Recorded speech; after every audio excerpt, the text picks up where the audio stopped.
I'm wondering what you think about the probiotic market, because it's a fast growing market. You know, the gut, brain, the gut is such an integral part of overall holistic health, functional medicine. A lot of probiotics out there. You know, what do you think is happening right now in that market?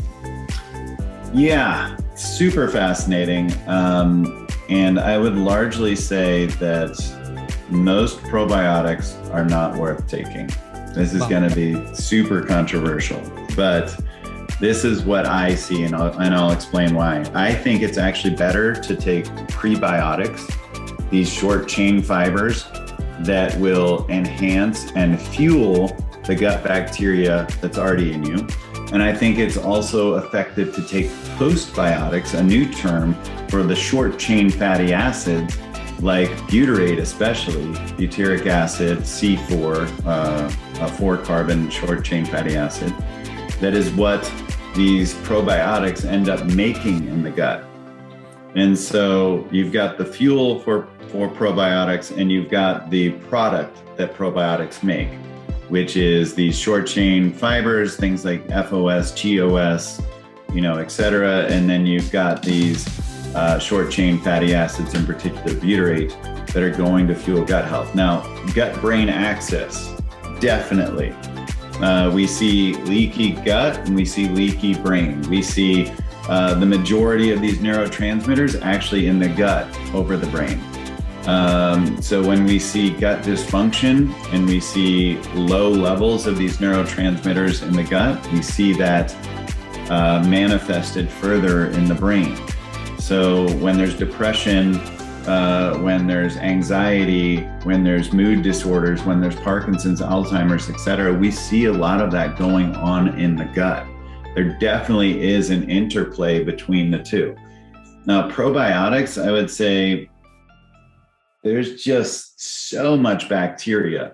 To add bacteria into the mix and think you're really moving the needle, I just feel like it's tough. And when your body is constantly flexing around the bacteria it's choosing to keep you resilient based on the bacteria you're exposed to.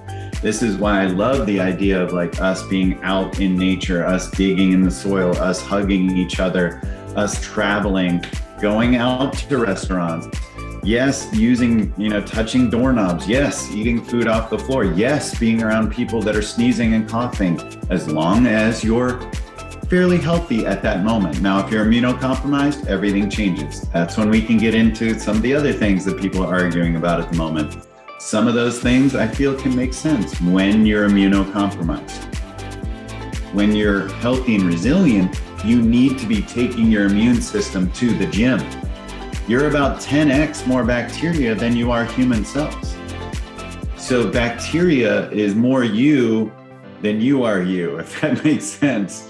So it's important to challenge that bacteria, to let that bacteria flex and become different strains as you change your environments, as you change your moods, as you change the people that you're around, as you get out in the dirt or as the seasons change or whatever. This bacteria is smart and survives. And I like for it to be dynamic. So I'd rather give it the tools like the prebiotics, and I would rather give it the fuel in the postbiotics. And yes, there is some data here and there on probiotics, but it's hard to keep them alive. It's hard to find the right strains. It's hard to get really validated data because there is so much flux and flex with these bacteria that it's not compelling enough right now. I haven't seen many compelling studies as of yet. Do I think the gut is super important? Absolutely.